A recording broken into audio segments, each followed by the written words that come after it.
to imagine all life as you know it stopping instantaneously and every molecule in your body exploding at the speed of light. Total protonic reversal. Protonic reversal. Protonic reversal with your host, Conan Neutron. Broadcasting from a secret underground lair in Milwaukee, Wisconsin. A gigantic middle finger to everything that is rock about music, rock and roll, and corporate power. The thing is, though, if you don't laugh, you're going to go on a killing spree with sharpened nails. Confidence of a hero or a fool. I wasn't exactly certain which. Could not be more professional. It's only one I choose to devote my life to. That's okay. It means something. It means something. And take that away. You know, that's my take. What's yours? Protonic reversal. That's like a science thing, right? Indeed it is. It's a science thing. It's a science place. It's a scientific fact that we are all up in your face at a time once again for the one, the only Protonic reversal. Welcome to it. That's right, episode 448, first episode of 2026. Now, see, New Year's Day would have been the actual first episode, but I was like, we're not going to do that. So this is the first episode. Very excited to bring it to you. Very excited to be bringing you a whole new year of Protonic reversal. Thank you, everyone, so very much. Coming up in a few minutes, Pall Jenkins of Black Heart Procession, 3 Mile Pilot. Knife Dude, and so much more. Looking forward to bringing that to you. Before we do that, though, welcome to Conan Neutron's Protonic Reversal. I'm your host, Conan Neutron, a rock and roll lifer that's been touring and recording for 26 years, most known for the band Conan Neutron and the Secret Friends. Music is a huge part of my life, and I use the format of this very long-running podcast to talk about music with musicians whose work I enjoy and respect, but who may not be household names. This is episode 448. Now, this is your first time listening to the show. Archives of it are available for free. No ads, no sponsors, no kidding at protonicreversal.com. However, if you want to support the show and get episodes sooner, $1 a month at patreon.com/protonicreversal will gladly achieve that goal. And if you like the show, even as a single episode, please feel free to like, subscribe on your platform of choice, share around on the internet, even leave a review. All that helps people discover the show. It beats back the almighty algorithmic overlords. Yeah, it's just a darn nice thing to do. Okay, so here we are. 2026, man. People get ready. If you know, you know. Pall Jenkins wasn't just in one of the more legendary late 90s, early 2000s bands.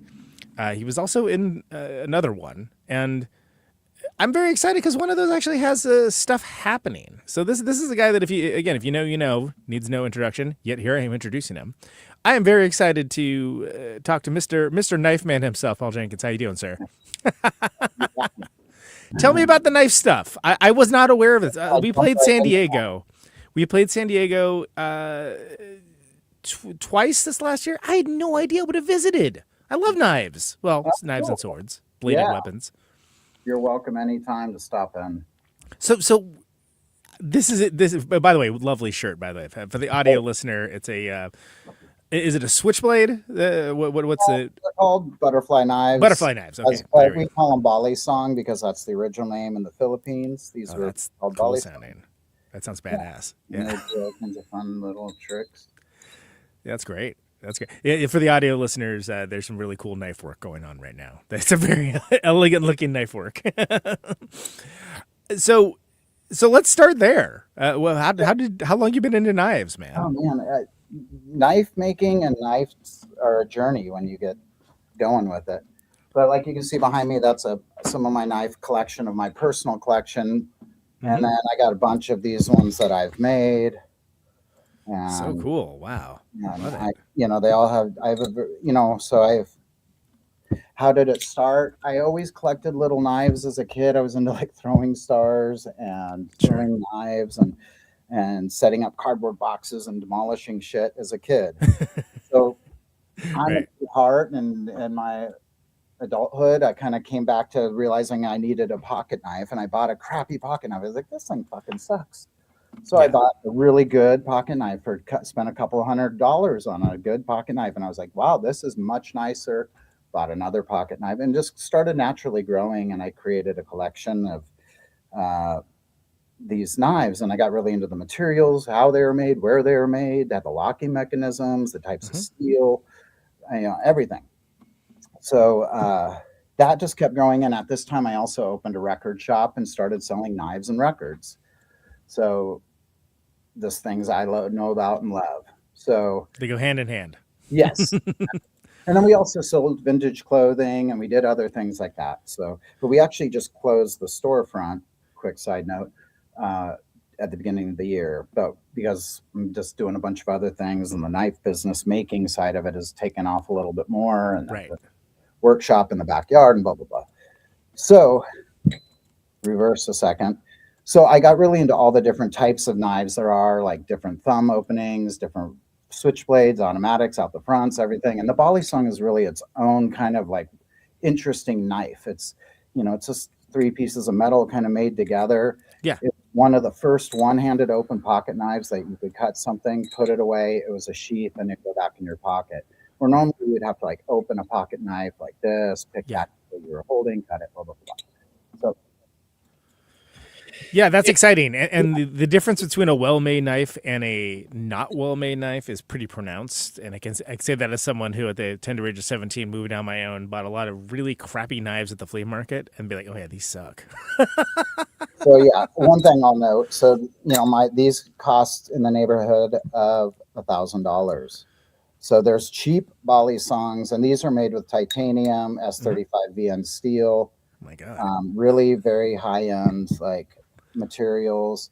And then the type of milling and the grip and the function, and these are like competitive high-end for flipping knives for the hobby. There's competitions just like you'd find. Oh, really? Oh, cool. Prize money and all this stuff. And young kids, like we have meetups and group, you'll have kids that I sell plastic ones for younger kids, but there'll be an 11-year-old kid in the competition with a live blade flipping.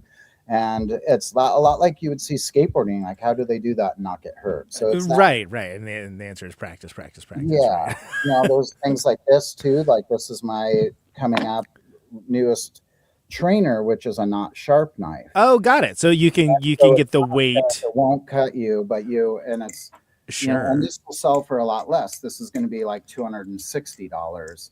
Right. But it performs really well. And there's just all sorts of fun to be had. And so, as I got into this, I realized I started doing YouTube reviews of all the different knives I had and different things, and interviews with different makers throughout the pandemic and after.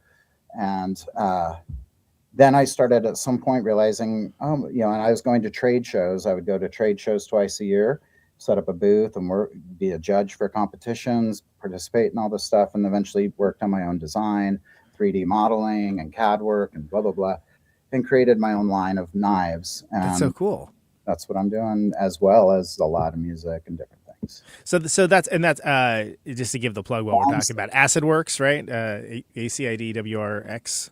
Yes. Right? And I know you can follow the Instagram account because I just did it right before we went on air because I didn't forget. And I'll put it in the show notes, of course, and all that. This one's pretty wild. I love it. That's beautiful. I mean, look, it's not how I expected to start the first show of the year, but I'm all for it. This is very interesting to me. I think that's fascinating. But one thing I should note too, these slots create tones and rings, and it's purposeful. So there's a musical element to these where people really get into the sound of things and the feel. Love it. Okay, that's cool. Great. On to other shit. Sorry, everybody. No. I mean, look, it's not boring. That's for darn sure. To me, your music kind of came to my attention with Black Heart Procession real early on, first and second record, and then I kind of went backwards to 3 Mile Pilot, where it was definitely I should have known about this, but somehow I didn't. Okay. And I would phrase it in that way that I found out about Drive Like Jehu, I think 6 months after they broke up. Right. Which is crazy because I lived in Oakland. It wasn't that far away, but it was just stuff traveled slower information wise than it does now. But I quickly became a devotee of Black Heart Procession and had the great honor of seeing you guys play many times, many lineups over the years. Okay. So the bigger band, and also just like I saw a couple of this, like the small format. And I remember distinctly being like, first time I saw you, because it's it's one of those things that pre-internet, as we know it now, you don't necessarily know what a band looks like or what the instrumentation is, and you hear the records, and there's a lot of stuff going on. But you're like, oh, is he playing is this a saw? Like, what's happening on the stage? Right? Like, what is this? And you would be playing with these bands that, for me, it made sense because I listened to all the bands, but it wasn't necessarily bands that sounded like you guys. And that was one of the first times I was like, oh, that's kind of cool, though, because these bands are both really neat, but they don't sound like each other. It's like some dumb hardcore show where everyone sounds like, some hardcore thing, and they're all interchangeable. Like, it actually sounds different. And I think because we emerged from punk rock, right, in a sense, like, even though our music maybe wouldn't be classified as punk rock, to me it has those same kind of, so we kind of formulated with that mentality. So we were already in that scene locally with like friends that were in hardcore bands, and yeah, sure, so we play together. Well, and it also struck me early on, too, because this is also the time I was becoming a very voracious music devourer, if you will, enjoyer, and kind of going back and finding things I missed, too, like finding bands like Joy Division and things along those lines. But my first analog was like, oh, they kind of like are like The Cure without sounding anything like The Cure, which was a pretty broad-based reference point, but you gotta understand, I was like 17, right? So, I mean, I love The Cure. So. Yeah, me too. I mean, there's worse things to do to be compared to geniuses, right? I mean, but in a way that I hadn't heard something from that world, from the world that I existed in and felt so closely to, that had that sound and and the songs kind of embraced that kind of feel, if that makes sense. Yeah, I've heard a lot of different attempts to describe our music, and I've used few in vain as myself, so it's that I try and just get that out of my head. If anything, I've always been a kind of chameleon, so I'll sing whatever tune I want.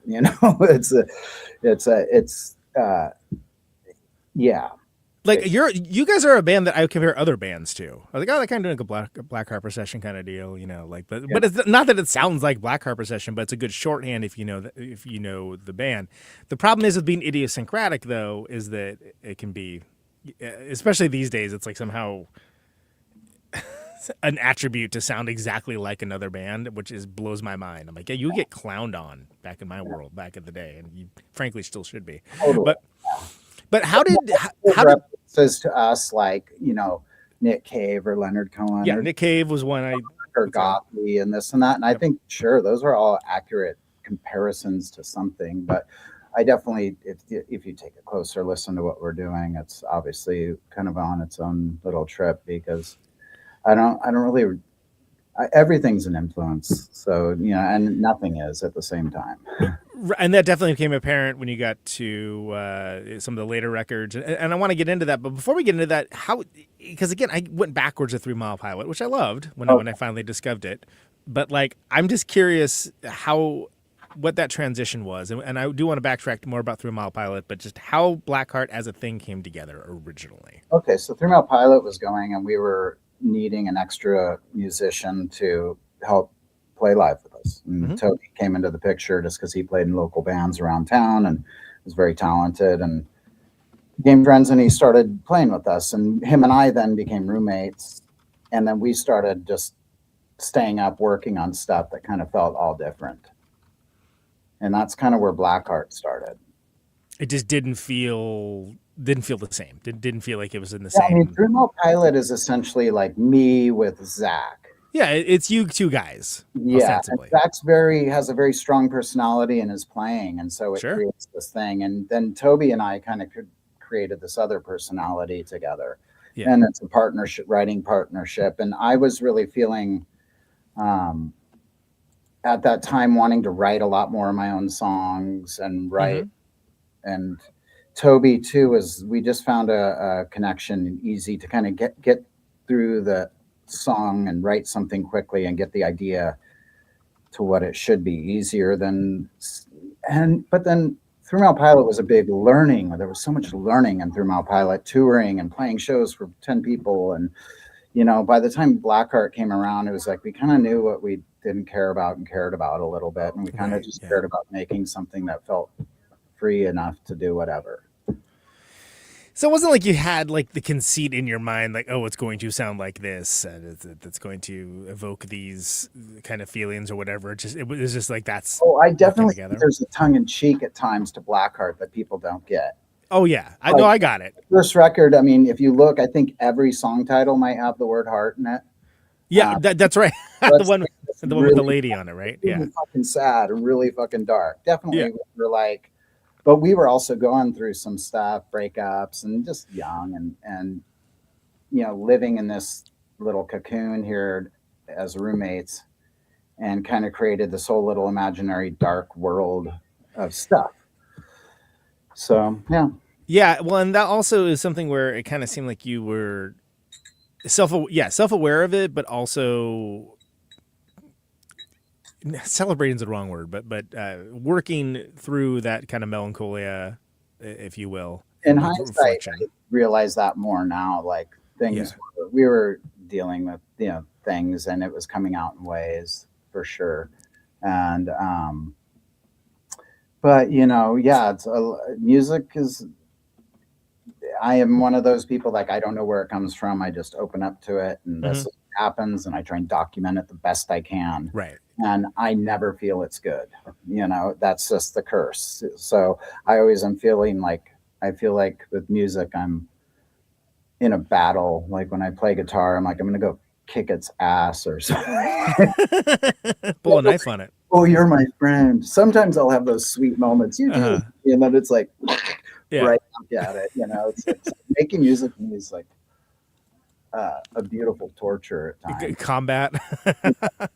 Yeah, you get geared up. You're geared up. I'm going to war. Yeah, I get it. And so how are the songs coming together? Are they mostly driven on guitar, organ? Like how was it? Like, do you decide early on that it's just kind of no rules with instrumentation, or did you have like a specific like, okay, it's going to be for like this these record things? you're talking about? Yeah, the first record. Or the first record. Yeah, the first record. It was Toby was playing a lot of piano, and I was like, yeah, let's make it a piano-based thing. So, but then I was also writing a lot of more folky kind of like stuff, so it just kind of went together. So it's piano and guitar and musical saw, and then part of the things we wanted no rules. We wanted to be able to put synth on things. I was playing like a Taurus synth pedal at the time, live and playing guitar, and then would play musical saw in there. Yeah. And we were just kind of experimenting and having fun with the recording too. Is like, let's make this as weird as we want to make it. Who fucking cares? So yeah, not like the opposite of just like the AC/DC sort of aesthetic or whatever, right? Which like the record's going to be the record, and we're not going to think too hard about it and necessarily. We went to record at a really good studio at Bear Creek, which has an amazing Neve console and tons of anything you could want in the studio. And so that really we had that going for us on the first 3 albums we recorded always at that same place. Which sound great. I mean, to this day, those records don't sound like dated, really. Yeah, you know what I mean? Yeah, I'm proud of a lot of that stuff in a certain way, as much as I can be, for the experience of doing it. But yeah, definitely always looking to do new stuff. So. Yeah, sure. And it's interesting too. Well, and I should also mention that it was years ago, but Toby was on the show. I guess like almost 6 years ago, which is crazy. Yeah, you mentioned that. Yeah, it's like it feels like it was like last week to me, but it's also like I do this every week, so it's always kind of familiar, always different. But yeah, I mean, and great guy, great conversation. And Mario actually has been on the show as well. Oh, I didn't know that. Well, he lives like over that way. Yeah, he's a bud. I remember distinctly. I went through. I was like, we're gonna talk about every band that you were in, at least for like a minute or so. And that got so exhausting. We just had BSing about records, but for like 45 minutes for the last half of the show, which of course is very easy with that guy. Cause that's quite a record collection. It was a funny episode just cause I was like, this is going to be the one. We're going to touch on every band you've been in. And I'm not even sure if we did, and it doesn't matter. And nobody cares but me, but yeah. And all that start and an end. And then it probably got a little blurry. Right, exactly. All I know is we were having way more fun just BSing about records. Was it fun for the audience? I don't know. I hope so. Yeah. So, what? And I'm about knives. Right, exactly. When I mentioned Mario, because he's a lot of people associate him, with more aggressive music, right? Click a Tat, Hot Snakes, Earthless, and honestly, it's that became a problem. We toured with Mario. He's a great friend of ours, amazing drummer. Did great on our tracks. Yeah.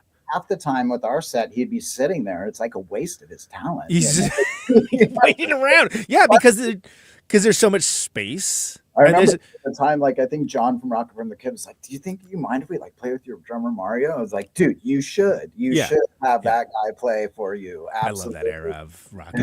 It's so good. I mean he's such a bombastic.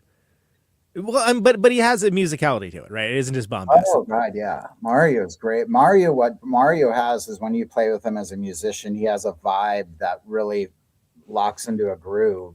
Yeah. And if you guys are both playing something together, and he hits that spot, he gets there. Well, it's funny because when you think of Black Heart Procession, drums are like the fifth instrument someone's going to think of, right? Yeah. Like it's not like, which isn't to say that they're not important. It's just like there's so many other things that when you think of the traditional rock idiom, that's like, oh, what is that? That's that's an interesting sound. There's like these array of styles, and definitely there's it's like we kind of have these more quiety ones but we have a lot of rhythm too. When you go back and yes, we've definitely like having ran a studio and being interested in percussion and recording, of course I love but then if a song doesn't need it can be just a boom boom in the background is nice too. Well, and that's where the both the Cure and the Bad Seeds aspect of it kind of come together, where it's like, no, people like forget how hard that rhythm section's going sometimes, where it's like, it's maybe not be the focus, but that's one of the reasons why. But when you see it live, you're just like, oh God, they're really doing like, yeah. Like this is a rock band. They're playing, which I love, and I always love that about you guys as well. So, all right, so tell me about the. So that's one. That's the first one that I found 1 and 2 like almost at the same time. So tell me about the second record. How did that come to? So the first one was the first one Touch and Go too, or was it on Cargo? It's Cargo. Yeah, and then that's right. First one released it on Cargo, and that kind of gained some interest from people, and floated around and people liked it. And Corey, it ended up on Corey's desk. That's right. And from Touch and Go, and we got a call from Corey right when we were in the studio for the second record. But we had not committed to the label during the second record, so we got out of that contract because there was never really an absolute contract. Mm-hmm. So, and then we were like, heck yeah, anything to get on Touch and Go. I mean, yeah. So right. Corey came out to the studio and visited us. We didn't have a label. It was like a dream situation. And what's funny is we have this funny story, Corey and I. My mom calls me and says, I had my mom collecting my mail, and back then voice messages that came into my message machine. Sure, yeah. So somehow Corey got my number and called my landline, and then my mom says, somebody called you. I wrote down the number here, Corey Rusk. I'm like, what? And she said, fantastic. Yes, Corey Rusk. He said, Touch and Go Records. Amazing. I was like, give me that number, Mom. Yeah. Did you write it down? Yeah. And so I called Corey, and we had a great conversation, because what's funny is one of the first labels I ever wrote was literally because I was a huge Kreutzen fan. Oh yeah, sure. A lot of the early Touch and Go stuff, Big Black and all that. And I wrote Corey and sent him a demo tape of my old band of 3 Mile Pilot. 3 Mile Pilot, yeah. Yeah, but way back. and never got a response. And I was like, they're never going to get that and see it. And they never did. But years later came around, and there he was at the studio, the first label I really wanted to be on. Yeah. And it was like serendipitous because he was attracted to our music, and that's amazing. So of course we made that happen and had a great time doing all the records we did with Touch and Go. Yeah. Well, and it's something where there's also, so the strength of Touch and Go is that you could have like a Big Black, and then also like a Laughing Hyenas, and like a Black Heart Procession, Butthole Surfers, and so on and so on. Man or Astroman. It gave validity to you as a band. You were like, okay, we kind of been trying to do some music, and finally people are listening, and that was nice. That's a cool thing to kind of have that feeling of like, okay, somebody's taking notice of something, Right. So that was really great. And you have a group of people working for your album that are like friends and cool people like your age, and enthusiastic about what you're doing, and Corey's giving them a job to do it. It was great, So, and it's like you're part of a bigger whole that's again larger than the sum of its parts. So Two's got I remember being delighted at knowing that there was a waiter number 2 and waiter number 3. Yeah. Yeah, we did that whole record of chapters. Yeah, so it became a theme to always do a waiter. Yeah. I thought that was a stylish move. I was like, that's so cool. Yeah. Was that just something where you're amusing yourself? Was there like a larger kind of scope and scale plan with that? No, it was purposeful. We had the story about this waiter and this guy waiting and blah, blah, blah. And then we did it. We also had a kind of continuation. Mm-hmm. We did it once, and then it came this thing, well, now we got to do it every time and just keep that story going each time. So every now and then we bring back the waiter, and it always has to be one that just suddenly sounds like that. And then we go, this is a waiter, and we kind of give it that treatment. We give it always the same treatment of wind and noise, like it's recorded outside. Yeah, because there's one on the 4th record. And there's other ones too. I think there's like 9 chapters or something. Yeah, I was gonna say it. I don't know. Enough to where because we gave one to a soundtrack movie that's coming out too. Oh, that's cool. Awesome. Yeah, that's awesome. So we revisit the waiter series. Waiter Revisited. Well, it's like, do you know the band Chat Pile? What? The band Chat Pile. Are you familiar with them? No. They're great. B, friends of the show, actual friends. Like they. Sorry. No, that's fine. But they've gotten fairly big, like for our world, right? Yeah. But they have multiple songs called Mask. There's Mask. There's The Mask. There's Mask with a C. There's and they have kept this motif running and are going to continue to keep it running, and it is only because they're delighted internally for doing it. But I just think it's the best thing, and they're all good songs too. That's what's funny. But I'll check them out. Yeah, they're sparking a chord with the youngins in a way I have not seen since probably, I don't know, at the drive-in or something. Not that it's the same way. But check them out. Yeah, they're great band, great folks. Anyway, Chat Pile, everybody, look them up. And so so what's going on? So Two, you're on Touch and Go. You've made sort of common cause with a bunch of other different like-minded bands, like-minded people, getting out in the world, so on and so on, right? Yeah, and then toured a bunch, and then 3 we had already had some left. 3 came up real quick because we had already some leftover songs from the previous session.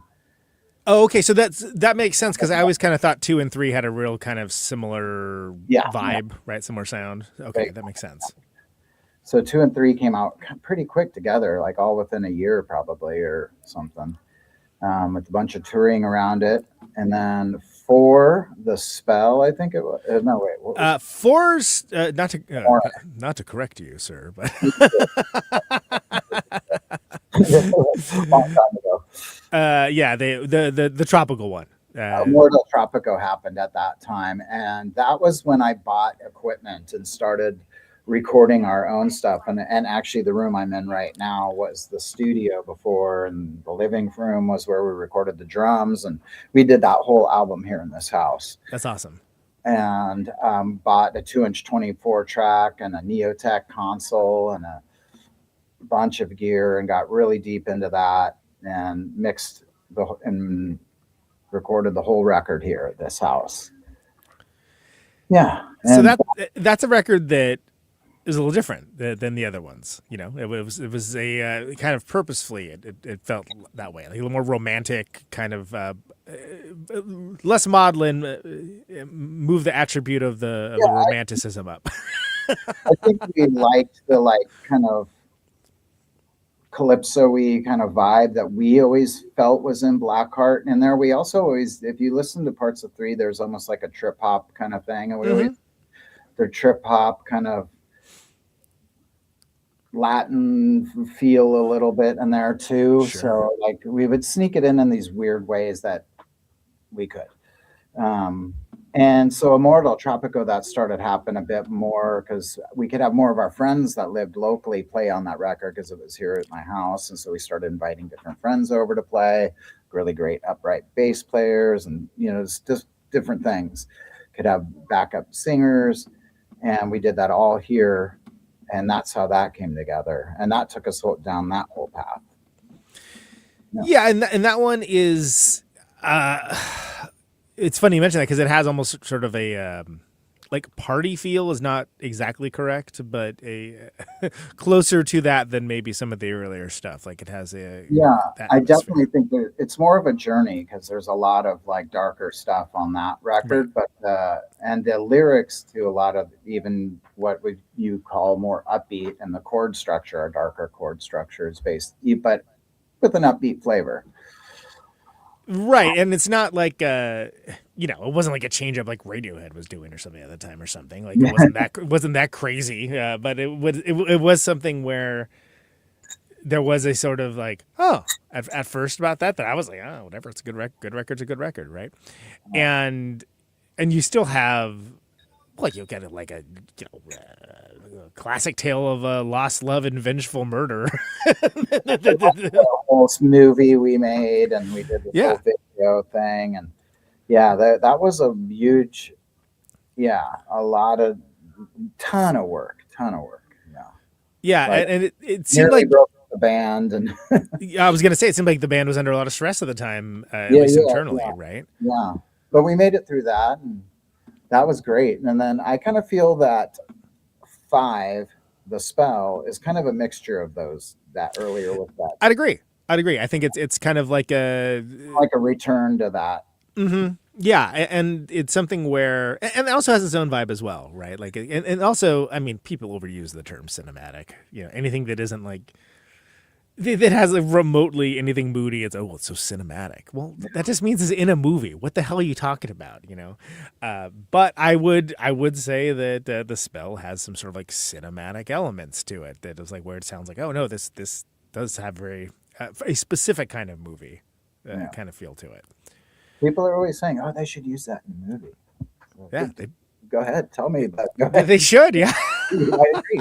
They really should. It would be great in that movie. There are directors and music directors and whatever that listen to this show. So I'm just saying. Yeah. We do get those every now and then, but as we get more people saying we should, then we do. Of course. Yeah. That's usually how it goes. Well, yeah. Oh, I have no connects, but you should. Oh, thanks. Yeah. We'll get right on that. Yeah. We thought so much we went about making our own movie for the music. Yeah, I mean, I think that's amazing. Like how did that come to pass? Because I think that's a lovely thing. How did it come to pass? Yeah. A friend of ours, Matt Hoyt, is a great guy who has passed away, and sadly we lost him, but he was a videographer here in San Diego, and an artist altogether, but talk show host, restaurateur, man, amazing man. He was filming a lot of videos for us and friends around, and he did a couple videos, and we started talking about the story and had this idea, and we said, let's make a fucking video for every song on the record. Which so many bands have tried to do, right? And it's harder than you think. It's not, I don't know. I keep hoping it's going to like age well. Like, oh, remember we did that? Yeah. It's kind of, I can't watch it. I mean, it's a cool idea, right? It's just that, yeah, it's also a lot of work as well. I mean, but it's a great memory. Like the times we had with that were pretty funny, hilarious shit. did you find that to be like an object lesson? Like, oh, let's not do that, or was it just like, oh, we did that, that's fine?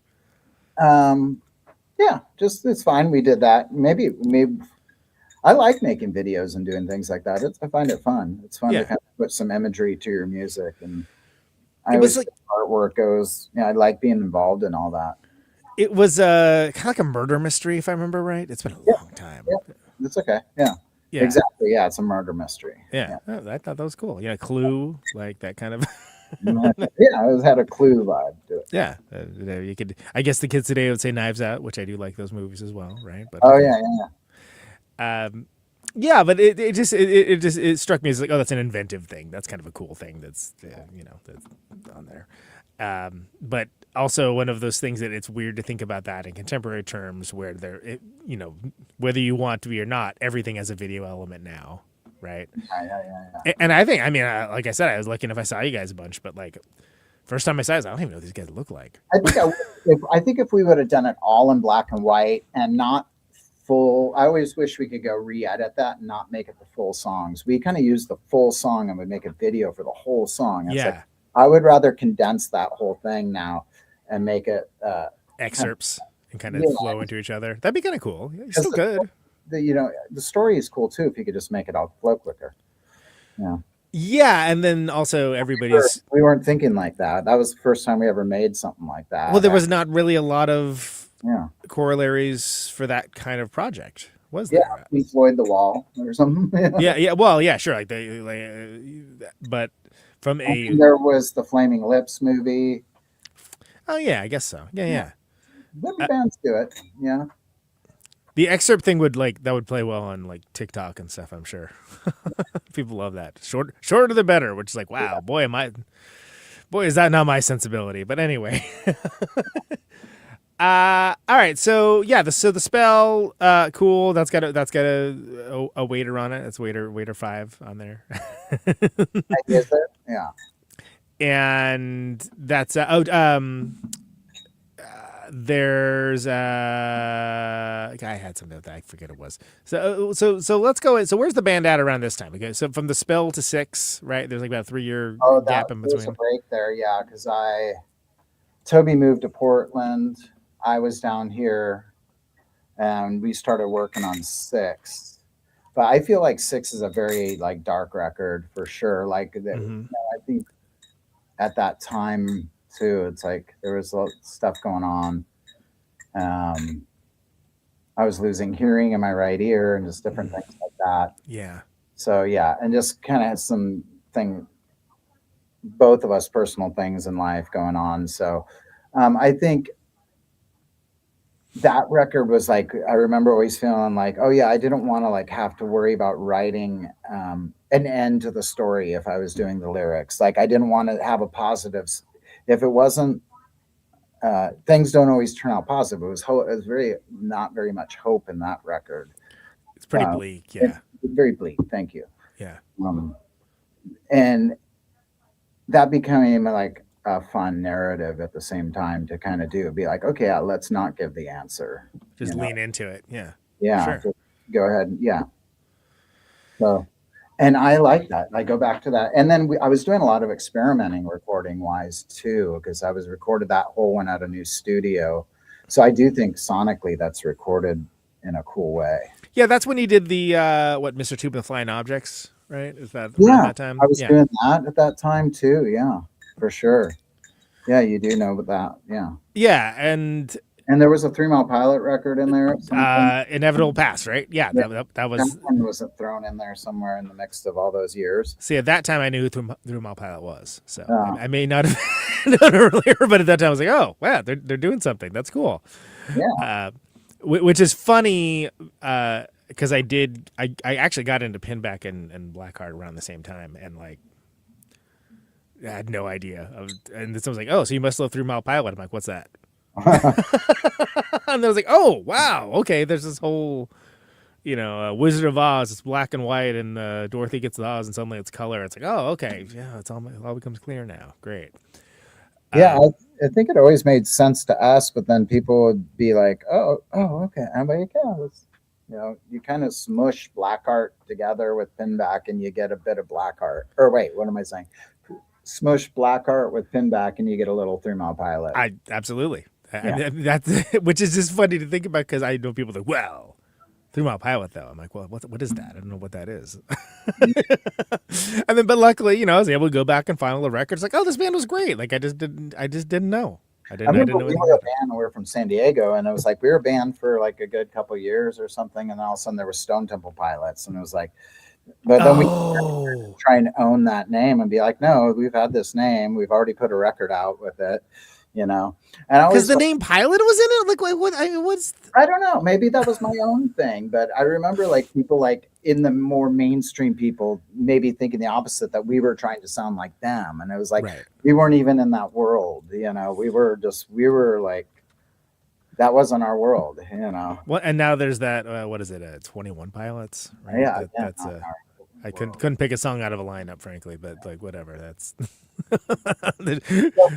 I mean, that names or whatever, but that's imagery and naming and song titles and all that stuff does really set tone when you go into a listening experience and a perception. And I find that interesting, very much interesting nowadays, thinking of things like that. Like, what's the first perception you give to somebody?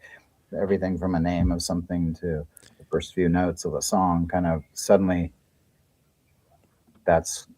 it's a level set. Yeah. And you're building a world of some kind. So yeah, I've always been big on that. People will ask what your main creation or influence for creating is. Mm-hmm. And it is the fact of creating something, whether it's making a knife or making a song. Mm-hmm. I've always loved that feeling of being like, oh, we made this record. Cool. Let's try and sell it at the merch table. That gives your life some sort of validation and meaning to kind of hang out with your friends and sell this thing and they made together. And well, absolutely. And even if it sucked, even if you got it back and you were like, this 7 inches like so bad, let's try and sell it. But the act of creation and being part of that community, and the world creation that can happen with many kinds of creativity, but specifically with music, is very special, and it's a very cool process to be involved with. Absolutely, and not anything to be denigrated or short sold, frankly.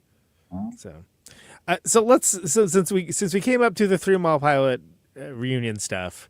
Let's go back in time a little bit to 3 Mile Pilot. How did 3 Mile Pilot come together? I don't really know that much about that band, frankly. Okay, 3 Mile Pilot came together because I was in a band called Dark Sarcasm, and Zach and Tom were in a band called Neighborhood Watch, and we used to play backyard shows, garage shows, whatever, together every once in a while. And kind of there was this group of people hanging out, going to shows based around record shopping and music. And they started another project together and said, hey, we're looking for a singer, and you want to come try out? And I was like, oh yeah, cool, I'll try out for your band. And they're like, it's kind of different, we're doing this thing. I was like, cool, I can vibe with that.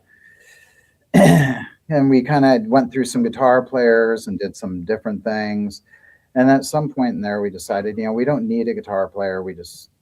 These songs that we're kind of starting to write are cool how they are. And that's why the first record doesn't have guitar. And then by that time, we had tried out a couple guitar players, but nobody made sense for whatever reason. And I was like, well, I took guitar lessons, and I have a guitar in my closet. And, right. Sure. And these guys are barely just playing some power chords. I can kind of do that too. So I picked back up the guitar again and started just playing very simple things to Zach's very melodic bass playing and kind of screaming and singing. And writing a lot. I was really into writing. It's such a chore to do a 3 Mile Pilot show because my lyrics are like this fucking long, and I cannot, I literally cannot. And if you look at our record in our albums, they're really, really long songs with longs and lots of lyrics. it's so annoying to go and revisit that, but it's beautiful that it was documented, and we actually used to play it live like that, and I used to know all those words. And remember all of them. I keep thinking of when REM did an Unplugged and they played "It's the End of the World as We Know It," and like Michael Stipe had like this, it was like one of those scrolls in like the cartoon where it rolls onto the floor and goes down to the other room, and it was like, oh, you poor bastard. Yeah, that's like one of those songs that you think you're going to go, I know this song, I'll go karaoke this song, and you get up there on the stage to karaoke a song like that, and you're like, I do not know. Yeah, to crash and burn immediately. Yeah, one thing leads to another. Yep. If you think of that verse, yeah, it's like, no, like 30% of this song. It's like a train wreck. Yeah, absolutely. Go do that fix song. Yeah. But yeah, so 3 Mile Pilot, and interesting in that way that, I don't know, other than like, not something like it, like, Lungfish maybe, but like not really many bands that had that aspect of like a lot of lyrics, right? That were in the world underground, because this is like early '91, right, somewhere around that neighborhood. I remember somebody going, that's when I first heard about Slint. As somebody, I think it was Rick Farr, told me about Rick Farr from Drive Like Joe. R.I.P. Yeah. Homie. He was like, you guys have you heard that Slint band? It kind of sounds like there's something similar to you guys. And he was like, it's not exact. Never occurred to me at all. And then when I heard it, I was like, oh yeah, I can see they're quiet for a long time to really loud kind of thing going on. And a lot of that was going on a lot in our stuff too. Like, and it's in the sensibility, lots of weird lyricy talky parts. Yeah, and coming from like having like similar results, but kind of coming from a different place with similar results somehow. That just kind of seemed like you would put them on a shelf together or something. And I felt that way too. I can't remember. Nowadays you would probably put the Slint and the 3 Mile Pilot together. Yeah, why not? Sure. If people even have shelves. I think on both sides, neither one of us knew each other's bands during the creating of our process. It was like more later on. We toured with For Carnation and became friends with those guys, and in their crew of people, kind of meeting people in roundabout ways. It's a small world. Paho's the homie, and ending up on the same label through Black. Oh, of course, duh. Yeah, hello. Another connection. Wasn't even thinking about that. Yeah. And it can be funny that works too. You kind of like go around. You're like, oh, so and so. Oh, okay, and like you don't meet at the time, and then you do later on. Like, oh, okay, so we were just like in the next room from each other like 50 fucking times. Okay. So you have. So when does Toby come in on 3 Mile Pilot? That's kind of near the. Yeah, I forget where we were in the storyline. Pilot. God, we went all over it, and then Toby, guitar. No, we just started playing guitar. My bad. Yeah. Okay. So I started playing guitar, and that's when we did the second record. Was with me on guitar, just kind of making a lot of weird noises and Chief Assassin, right? Experimenting with phasers and different kinds of pedals and distortion, and really, and then I would say that's when we did Chief Assassin to the Sinister. Then at that time there was kind of like the grunge scene was happening and stuff, and somehow we ended up on DGC Records and did your label record. But then we tried to follow that up, and we had falling out with them. We took rights back to the record, and that's when we did Another Desert, Another Sea. Right. During that time, we were kind of refining our sound more with that experimental, and I was kind of getting better at. It's trying to get better at guitar and songwriting, but there was still a lot of long stuff and things like that. Songwriting is interesting, how kind of that same thing where it's like fighting it too, and like learning it. You have to learn a little bit of things and also accept what you are. I think, that accepting your, like I've always been like, now I used to be so insecure about things, and still am. Like getting up on stage, I'm nerve-wracked always, and like I was saying, fighting against your instruments sometimes. But at least like I go, well, I know that what I do, like some people like.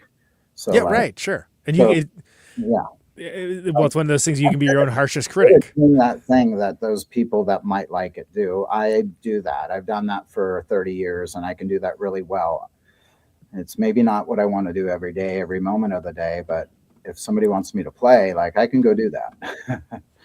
Right, like you could almost like talk yourself out of it if you're not thinking those kinds of things. Like, well, it doesn't matter, like whatever. Right. It matters quite a bit for a bunch of people, actually. Exactly. And that's kind of, something that I try to do with the show is highlight folks where it does mean a lot to the people that it means a lot to, which isn't necessarily going to be millions. I don't want to play.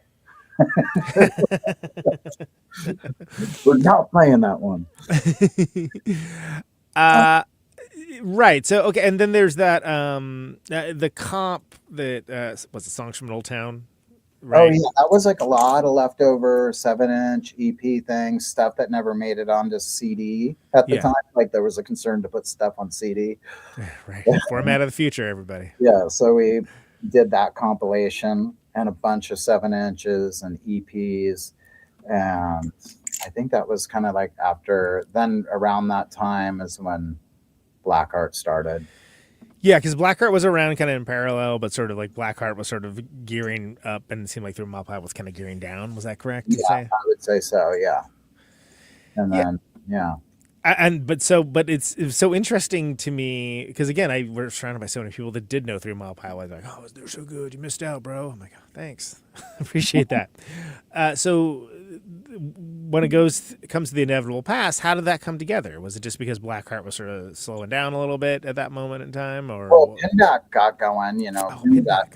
Because we started Black Heart, and then we were touring a lot, and Rob and Zach started playing together, and they started doing Pinback. We'd play shows together. Yeah. We were all friends. 3 Mile Pilot never ended because of friendships or anything like that. It was always like, Black Heart was a little bit of a happy accident. We didn't plan to make a real band to tour on. We went to make a record that we could listen to, and then suddenly people wanted to hear us play it live more, and we had already played a few shows, but it wasn't. And then we were like, oh, let's put a band together, and just kind of evolved, and then we just kept following up on that. And so our friendships have always been really solid with between all the people in 3 Mile Pilot and Black Heart and Pinback and blah blah blah. Well, yeah, and it seems like there's like a cross pollination. Just in general, like being in each other's lives, musically and otherwise, that it didn't seem like there was anything acrimonious or anything along those lines from the outside perspective. Just life kind of unfolding, which does happen. Life do happen. Kids and families and So, how did the 3 Mile Pilot thing? It was just like this. Like, let's do this. So then we were just like, oh, let's try and work on another record. Basically, as simple as that. We had maybe a few ideas that were lingering from before. We addressed those, and we started writing a bunch of new ones, and we got committed to actually making a new album full of new songs, and that's what Inevitable Past is. Which is great. 'Cause, I mean, it didn't feel like it was. Oh, sorry. Oh no, I was just gonna say it didn't feel like it was. It feels kind of like a continuation, right? It didn't feel like it was. Hey everybody, let's fly the flag for this. It just kind of seemed like, oh, it's just like the next thing that they would do. It just happened to be there was like a huge break. I think so too. I think that I think so too. It's like an evolution for sure. Yeah. But I would say it's I don't know. I think evolution, because all those records, every 3 Mile Pilot record is different. First one's no guitar at all. Second one is like guitar holding on for dear life. Third one kind of like got a little bit more situated, and then the fourth one's like years later, many years later. Well, yeah, the fourth one's years later, and then there's also like the whole Black Heart Procession and Pinback of it all, that like, oh, these other bands are kind of more well known or known to different audiences more than maybe the band was originally, but then also there's a very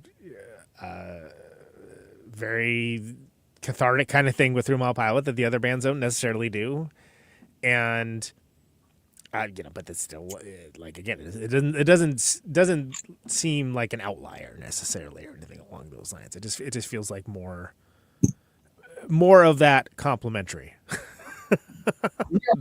I can agree with that. So I have to shut my curtains. It's getting Okay. dark out, so people just walking by looking in. Oh, sure. Makes sense. You're in a place of business. There's that guy flipping knives in the window again. Not again. I finally dropped it. To be clear, Paul's been flipping knives for, I don't know, 45 minutes now at this point, and there had been no drops. So just to let the record show that I saw. I've been not doing too crazy of stuff, doing a little bit easier stuff, but they do fall quite a bit. Which is why you have that one that's got the equivalent of like the wooden sword where you're not going to chop your foot off if you. Yeah, exactly. Yeah, no missing limbs. That's not happening. Right. Where were we? So 3 Mile Pilot Redux, right? And that is that something where you're just like, hey, let's do this. This will be fun. Keep expectations low. Was there sort of any expectations at all with it? We just wanted to go tour a little and have some fun. We did not have high expectations, not at all. I don't think we had any Yeah. We kind of knew it was just making a record to make a record. We didn't think it was gonna break, or something like that. I think we thought maybe things like that when we were younger, but I haven't thought that way about music in a long time. I'm sure. Yeah. I'm hoping it does well, and I would love for something to do great, but that's not why. Sure. Absolutely. I mean, look, amazing. Yeah, sounds good. Well, sign me up. Or it could give me a little more money. I don't know. Yeah, good. But I'm excited. Okay, we'll get to current stuff. So, but we absolutely will. And yeah, go ahead. Before we do that, I do want to mention Ugly Casanova though. So how did that come to pass with doing that with Issac? So Issac, we 3 Mile Pilot early on played a show in his basement, I think, or in his side living room or something. Okay. Nice. But that was, I think, before Modest Mouse, 3 Mile Pilot, and he was just kind of a fan, I guess, of our music, and I had no idea really until later on. Everybody was talking about Modest Mouse, and he reached out in some way to play a show, and he was like, dude, I've listened, you guys played in my house, remember that show? I was like, oh yeah, that's you. He's like, that was me. I was like, well, friendship started, and we end up touring together. And then asked if I'd play some songs on his record or do some recording. He came down to San Diego, and we drank a bunch of Pacifico. That's why that song says Pacifico in it. And great. Along to the Holidays is a great song. Yeah, absolutely. I had this thing, and he's like, he came in with this great part of that song. I was really like, okay, this is why Issac is as good as he is. Because I think that song's amazing. Well, totally, and it's something where it was kind of there from the beginning, right? Because the first thing I heard from them was that record, the Blue record, '96, the Long Drive for Someone with Nothing to Think About, right? And it just occurs to me now that it's like, oh, it was right there from the beginning. Yeah. Is the production a little more, scrappy? Sure. Yeah, but it's something where I just remember being absolutely shocked. I was like, oh, they got a song that's popular. It's being played at sporting arenas and stuff. Mouse is a weird anomaly of a band, and it sounds just like the rest of their stuff. It's a thing. It's supposed to be big, and popular. Yeah, it's they're like, you go to their shows and you tour with them. Their fans are freaking nuts for them. They have they got a serious crew, a serious thing. And they're like a gateway band for other freaky music too, which is great. It's wonderful when that happens, right? Isac's not afraid to kind of do weird shit, and that's great. Which is awesome, because then you have, I just think about, for myself, the first band, I heard Nirvana, and that led me down the road to Sonic Youth and Melvins and Butthole Surfers and Big Black and Fugazi and Drive Like Jehu and so on and so on and so on. But you got to have that band that sort of introduces you to that stuff. Well, maybe you don't now. At the time you did. At the time you definitely did. Now it's so different. It's so cool that there's so many bad things to say about the internet and social media and blah, blah, blah. But as far as creating and being able to just make something, put it out and make a video or a song and being able to put it out and potentially get people interested, it actually makes it very real, like who likes something, how many likes there are. I mean, there are ways to manipulate that on across the board. But if it's genuine and people like it and it gets popular, it's still force-fed. Music is still definitely force-fed through money and everything. But some things do become more popular just because of that, just because of somebody made something cool and it got out to people. Well, and that's actually a great segue, I think, to talk about, the sort of the appeal for Black Heart Procession and it being... Yeah, there are some bands where it's like, oh, that's great. It sounds like the 90s or, it sounds like this era and, or sounds like the 80s. Nothing wrong with that. There's something with Blackheart's music that kind of is a little out of time, a little timeless. And that allows people to discover it as if it was happening like right then. And there's something wonderful about that, even if it's like they weren't there at the moment that it happened. But they get to have this beautiful experience of connecting with something because it was just available to them. That's very funny you say that because I've been getting some messages on social media and email or like wherever. I love the new tracks, and it's because Solid Brass is releasing the album one we did many, many years ago, one track at a time over this next. So people are thinking it's new tracks. That's amazing. People think it's new songs we're writing. I'm loving hearing the new tracks. And I don't have the heart to tell people like, hey, that's, I don't want to make them feel bad. Like 29 years ago. Yeah. 29 years ago, buddy. Yeah. But it doesn't sound... Thank you. But right. That. They go, oh, the new track is amazing. Yeah. Oh yeah. One, can't believe you finally released the Waiter #1 after all these other numbers. No, but it's whatever. People, it's a miracle anybody pays any attention to anything at all these days, right? So you can't get mad at that. And not that they do it. And yeah, Solid Brass does so much good stuff. Jason's brought me a lot of bands to this show, which I'd love to talk to them. It sounds great, because that's. It's yeoman's work for sure, bringing up stuff that was out of print, and that record at least it tends, I could see where it'd be like a lesser known record to the catalog if you didn't come in it like when it was coming out, right? Like it's something where it kind of got a little lost in the shuffle comparatively, right? And I think that's wonderful. So that's as good a segue as any to talk about the fact that there is Black Heart Procession stuff happening, which is super exciting. Yeah, we did Europe stuff or shows last year and toured the U.S. opening for Modest Mouse as well. They asked us back out. We did that. That was amazing. We were. I remember you played somewhere relatively close to me, and we were out on tour at the same time. And I was really bummed out about it. I was like, I even messaged Toby. I'm like, God damn it. Well, we'll have to make sure to say hello. Yeah, consult me first, please. Please clear these dates through my schedule so I can see one of them. Thank you in advance. Sure, yeah, okay, right on. But it made me so happy to see you guys playing again. I was like, oh, that's so cool. That's great. Yeah. I think it's Toby and I are like we're like brothers. We've fought and when we were younger and nowadays it's just like our relationship's just more like, hey, you doing okay? Do you have anything you need? Yeah, cool, I'm good. Yeah, all right. We're just very helpful with each other and things are more relaxed and just but there also is this sense of like what we're doing right now feels really good for us. I think we have like 88 songs we got together and we just wrote like all this stuff just came pouring out of us and we really got a lot of stuff. And we're now kind of trying to siphon through all that stuff and create those 28 pieces.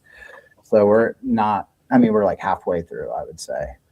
Maybe not even that. Well, and there's, he was Belgrade. He was in, pretty far away for a while with the Red Step and all that. And that's, I guess it's easier. So Toby came here before and we did a bunch of writing here for like 3 weeks.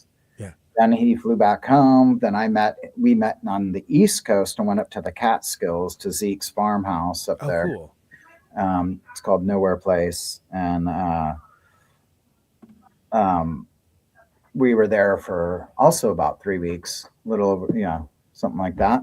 Did a bunch of writing there. Then he went home, came back again here, and we did a bunch more, and we got all like kind of feeling like, okay, this is what we're looking at. Let's get busy more on it.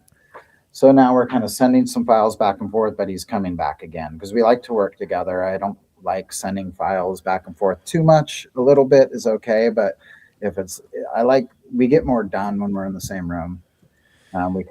I can help him get his stuff sorted. He can help me get my stuff sorted and tracked, and it gives a reason for us both to be in the room working on stuff. So there's something kind of impersonal about remote collaboration. I mean, it's easier now than it's ever been, but there is something that you don't get the same thing as you do with humans in a room.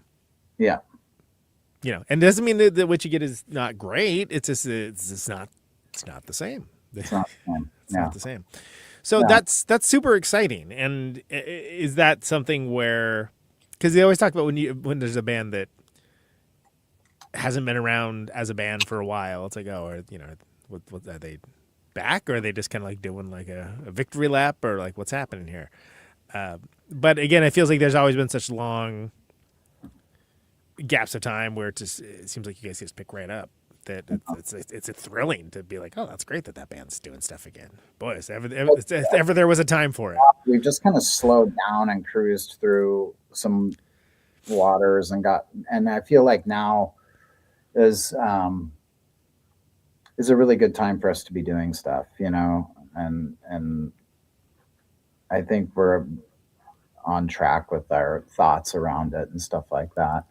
If anything, I get nervous about going out and touring again, like that, staying up till whatever time. I'm a night owl. I'll stay up till 3 a.m. in my house, but I don't like being at the bar. It's boring traveling, Yeah. Maybe I'm a humbug. I don't know, but no, it definitely loses its luster where you're like, all right, we're doing this. Okay. I'd much rather be making a knife in my backyard, or at least you have something to show for it. Right. Exactly. Yeah. Honestly, the other thing is and I've kind of gone into this preface with Toby too, and he feels the same way. It's like, we're going to give this a try and go tour again. But if we start feeling beat down by it, then, because that's the thing, we're playing music that gets hard to recreate every night. And, not to say that's not hard for other musicians. Everybody has a challenge to really present a show, and the types of shows that you can present. But sometimes, it's like, if Black Heart's a weird weight to bear sometimes, I can see that. Sure.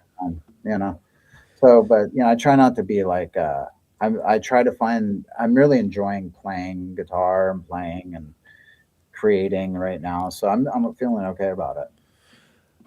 Right. And it's also where you want to have it, you want to have some adventure to it, right? You don't want it to seem like an obligation or something, right? Like that's not the, especially when there's a lot of work to present these songs live. Like you said, I mean, that's the case with a lot of bands, most bands, but at a certain point it's like, okay, you want to feel like you're doing good work.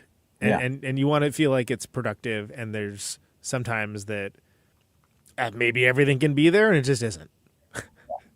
That's why really, people don't realize that playing a good show, regardless of what kind of show you're putting on, is really important to the people performing, and when it's not good and you're a band member and it's not as good as what you should be doing,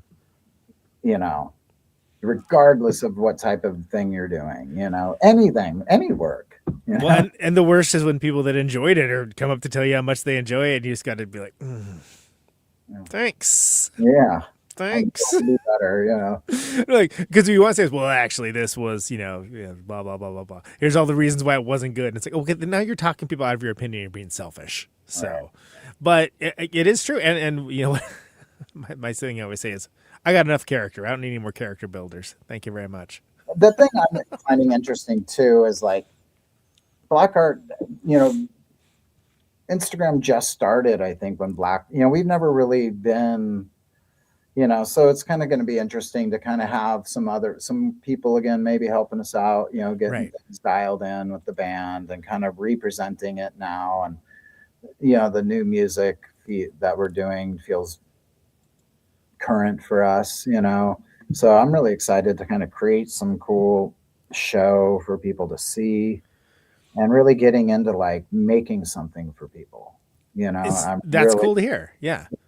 You know, and I've kind of gotten past some of the like things maybe that would, I mean, but you're never past all your demons, but you know, things in the past that would hold me up from feeling secure. You know, I take beta blockers now before I play because I used to get really nervous. I still do get like nervous before I play. And I like that kind of feeling too at the same time because it makes everything feel like anything could end at any moment. I like that feeling in a set rather than it just being another day at the office. Just clocking in. Yeah, exactly.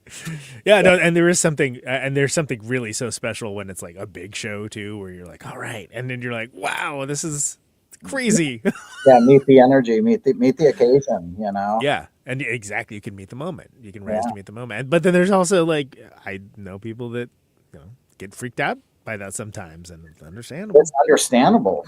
It's weird. It's, you know, it's a weird thing to go up and stand up in front of a bunch of people and just, you know, especially if I'm not that type of person that always walks into a room and jumps up on the table and says, everybody look at me. You know, I'm quiet in the corner kind of doing my thing. Just flipping your knife like a boss. But then I have to like strap on a guitar and go play sometimes and sing, you know, so that's cool. Well, and there's also a certain responsibility might be the wrong word, but when you're lucky enough to make music that touches people, that means something to people, then there's pressure too, to a certain degree, where you want to make sure this presented in the best possible way. You want to make sure people are having like the best experience, but you can't go too far down the Mekong on that, or you're gonna freak yourself out. Very well put. Yeah. So what do people expect? Second drop. Not bad. I'll leave it on the ground over there and pick up a different one. Yeah, you're lowering your average a little bit, but you're still doing pretty darn good, man. Like, so what kind of instrumentation in the live band? Like, what are we looking at here? 3 drops and the interview's over. Exactly. So third drop and I'm cutting you off. You're out of here. But what can people expect from like a live band? What do you need to present the songs in the way that you want to present them? Who's playing? Like what does it look like? On this upcoming tours, we're going on the Modest Mouse Ice Cream Floats tour or cruise, which is 4 days, and I think we're doing 3 shows over those 4 days. That's right. Cruise and where does that leave from? Miami to the Dominican Republic.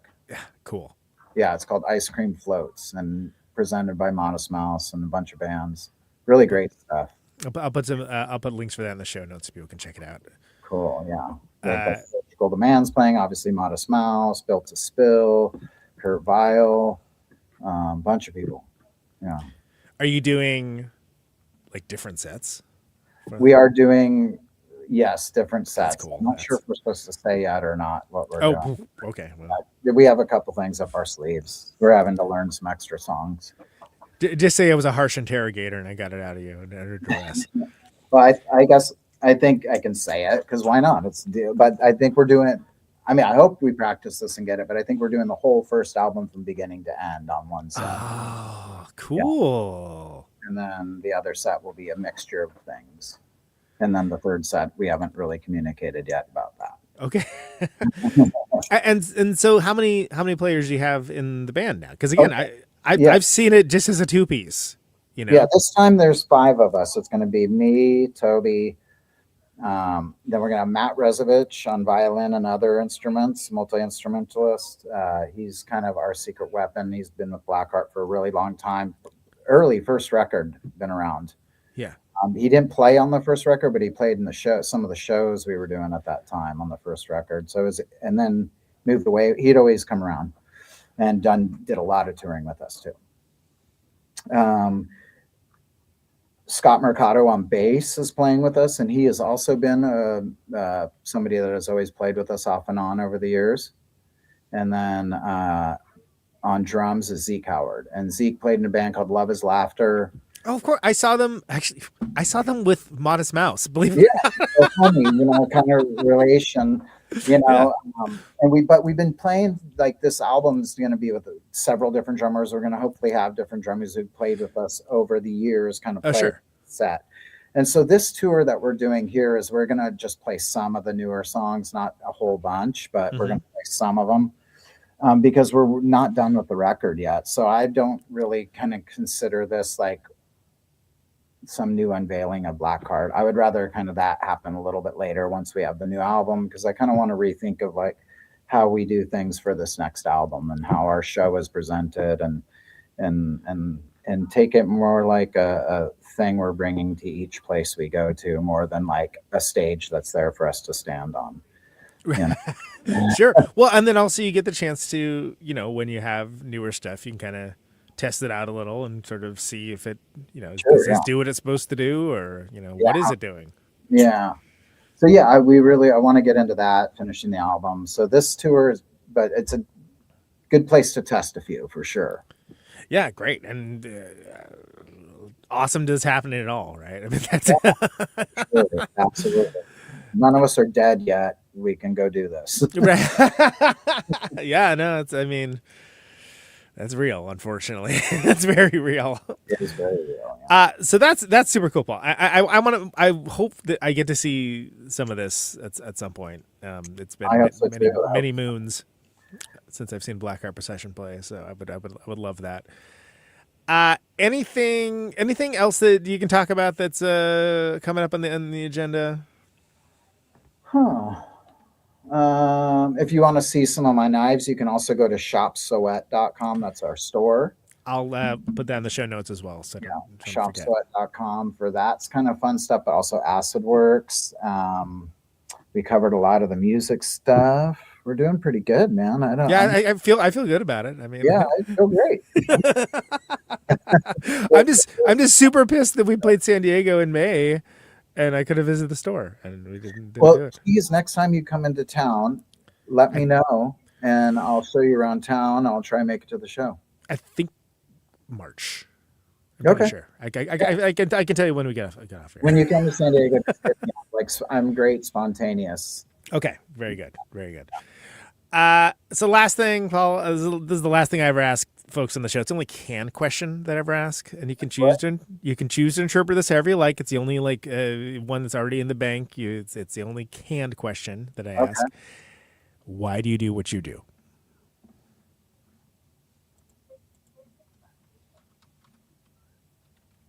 What else? What else am I going to do? I don't know. Nothing else to do. I mean, work on things you enjoy, make and create, and enjoy life the best you can. Solid advice. Yeah. Spend it with friends and family. Thank you, man. Thanks, sir. Much appreciate. Appreciate you all. Take care. See you down the road. All right. See ya. There he goes. Well, Jenkins, what a cool guy. Appreciate that guy so much. So great talk about Black Heart. Love that band. 3 Mile Pilot, Ugly Casanova, so much great stuff. Let's listen to some Blue Tears, everybody.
It was my time spent with you before the war.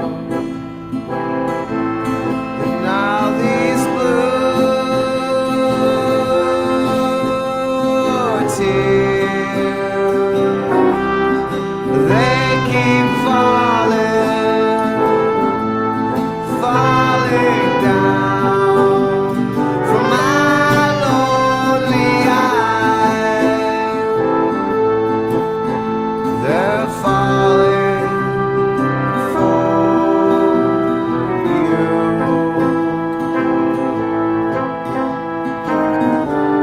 I can see the ship's reflection in your eyes from behind me, telling that I have no other way. And it was hard to turn and leave. And now these blue tears, they keep falling, falling down from my lonely eyes. And they're blue tears, they keep falling, falling down from my lonely eyes, falling down from my lonely eyes. And they're falling from my lonely eyes. They're falling for you. They're falling for you.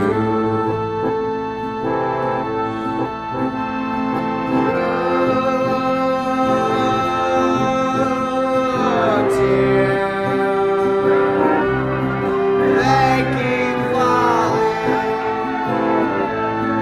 falling down my lonely eyes.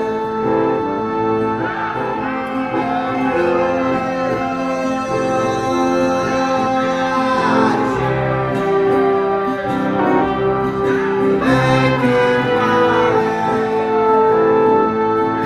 falling down my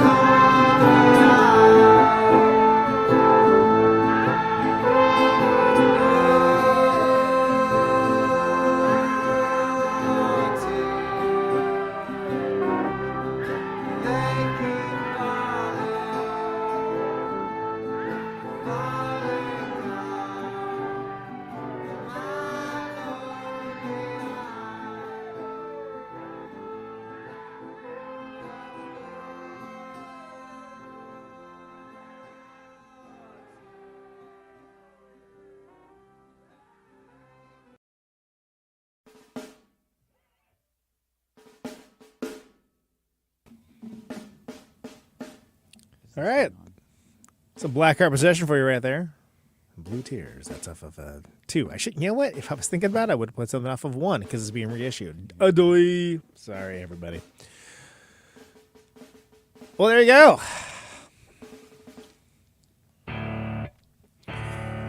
This has been another great episode of Conan Protonic Reversal. Thank you so much for listening to it. Oh, yeah. Check out Black Heart. They're on Instagram. Acidwrx as well. Acidwrx manipulation. I'll deep link in the notes. All that good stuff. The show airs Thursdays, streaming live, 8 Eastern, 7 Central, 6 Mountain, 5 Pacific. Podcast later everywhere. No ads, no sponsors, no kidding. Protonicreversal.com. Always free for those archives. But if you like the show and you want to get episodes sooner, $1 a month at patreon.com/Protonicreversal helps that goal. Let's keep the lights on this joint too, which I deep appreciate. Thanks for folks liking, subscribing on your platform of choice, sharing around the episodes. All that helps people discover the show. And beats back the algorithm, which is a very nice thing to do. I deeply appreciate that as well. Leaving a review. Yeah, they make it really hard to leave these reviews. By the way, if you get criticism, keep it to yourself. Only post a review if it's great. Thanks. Much appreciated there, too. Back at it for Non-Commercial 2026. William Goldsmith of Sunday Real Estate and Assertion, Foo Fighters, Mike Watt collaborator, coming next week. Looking forward to that. Stay tuned. Yeah, we got a few solid months of programs coming at you. So thanks for sticking with it, as always. What else? I guess we go see Black Heart Procession on tour, I guess. Can you hear me now? And stay safe out there. Out on Route 128. Check you dark later. and lonely. I got my radio on. Can you hear me now? Can you hear me now?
Welcome to my top 10.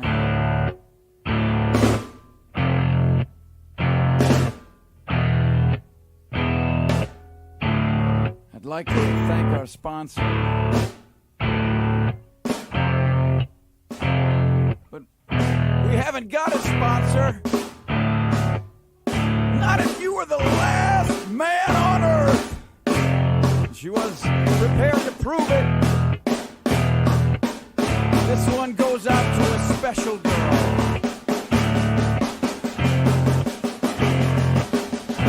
But there is no special girl.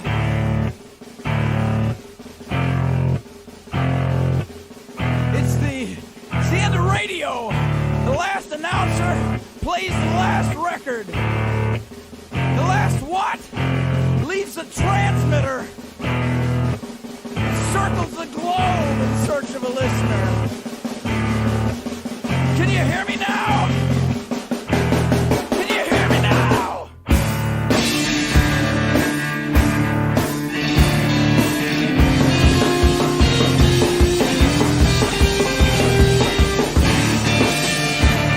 Can you hear me now?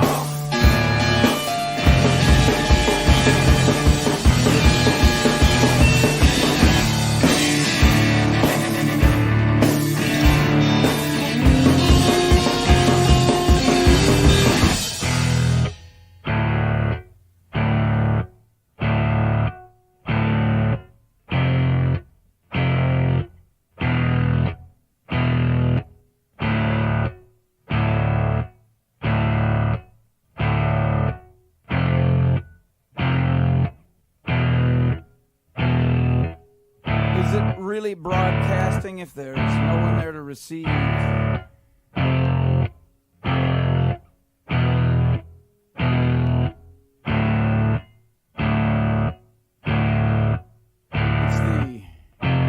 radio. As we come to the close of our broadcast day,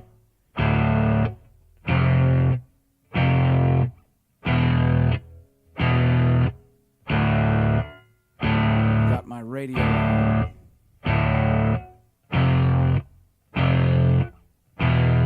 Can you hear me now?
This is a test! If this had been a real emergency, hey, hey!